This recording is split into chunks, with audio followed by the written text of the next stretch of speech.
Sebagai salah satu rukun Islam, semua umat Muslim pasti sangat ingin menunaikan ibadah haji. Namun berbeda dengan rukun Islam lainnya. Ibadah haji wajib dilakukan bagi yang memiliki kemampuan melaksanakannya. Sebagai umat Islam, kita harus mengetahui apa saja keutamaan melaksanakan ibadah haji tersebut.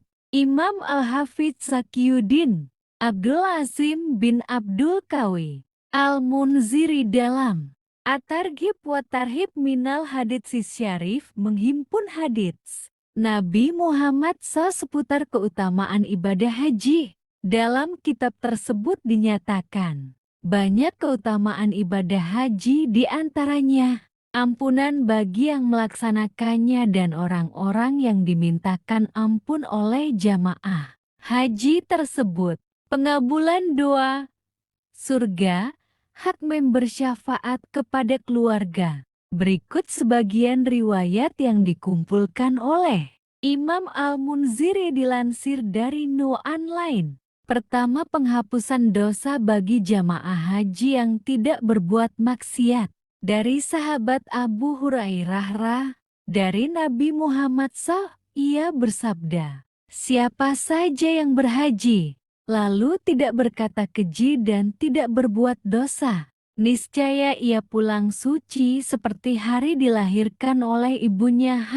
Bukhari, Muslim, An-Nasai, At-Tirmidzi, dan Ibnu Majah. Kedua, surga bagi jamaah haji yang mabrur.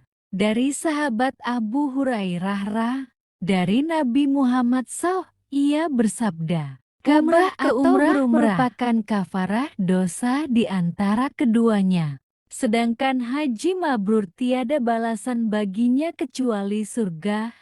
Malik, Bukhari, Muslim, At-Tirmidzi, An-Nasai, Ibnu Majah, Al-Asbihani. Ketiga, pemberian syafaat pada 400 anggota keluarganya. Dari sahabat Abu Musa al-Asy'ari dengan marfu dari Rasulullah orang yang berhaji dapat memberikan syafaat kepada 400 orang keluarga atau keluarganya dan ia akan keluar dari dosanya seperti hari ia dilahirkan oleh ibunya. Al-Bazzar. Keempat, catatan pahala dan penghapusan dosa serta pengangkatan derajat pada setiap jejak kendaraan jamaah haji. Dari sahabat Ibnu Umar, ia mendengar Nabi Muhammad bersabda, tidaklah unta yang dikendari jamaah haji menaikkan kaki belakang dan menurunkan kaki depannya, melainkan Allah mencatatnya sebagai kebaikan, sebagai penghapusan dosa, atau sebagai pengangkatan satu derajat baginya. Al-Baihaqi. Kelima, mereka adalah tamu Allah yang doanya mustajab. Dari sahabat Jabir, Nabi Muhammad bersabda, jamaah haji dan umrah adalah tamu Allah.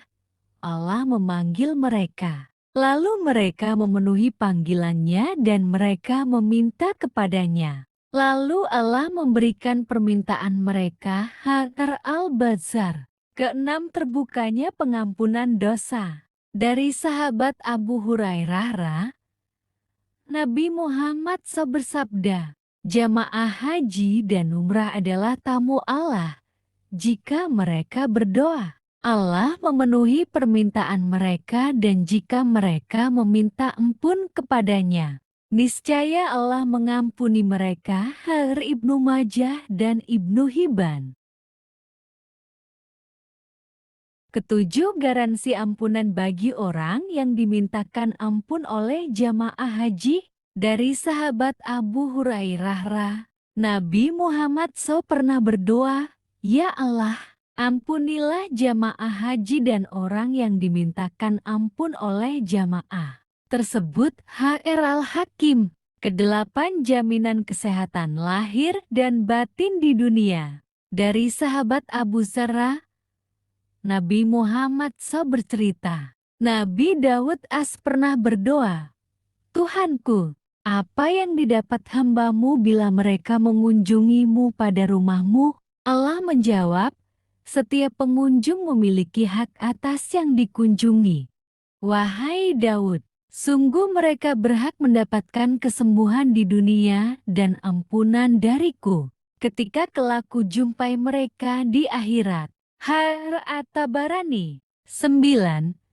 Jaminan bebas hisab. Dari Sayyidah Aisyah, Nabi Muhammad bersabda, siapa saja yang keluar berhaji atau umrah melalui jalan ini, lalu meninggal di dalamnya, niscaya ia tidak ditampakkan dan tidak dihisap. Lalu dikatakan kepadanya, masuklah kamu ke surga.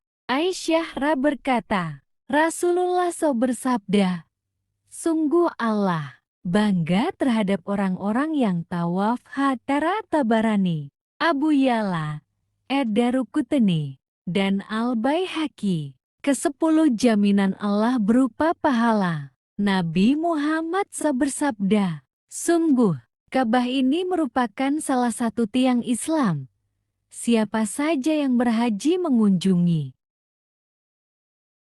maka ia menjadi tanggungan Allah.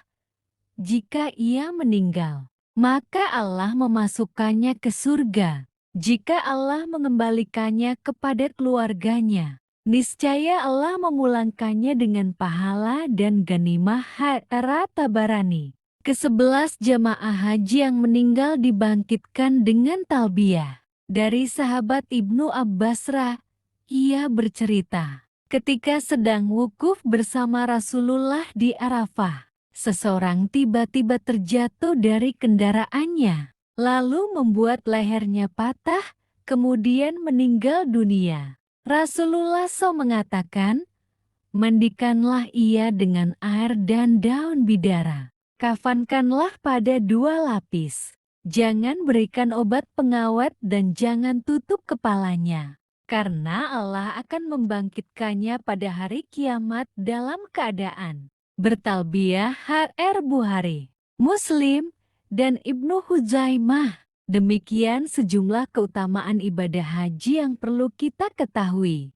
Dengan mengetahui dari berbagai keutamaan tersebut kiranya dapat memotivasi umat Islam dalam menjalankan ibadah haji secara benar.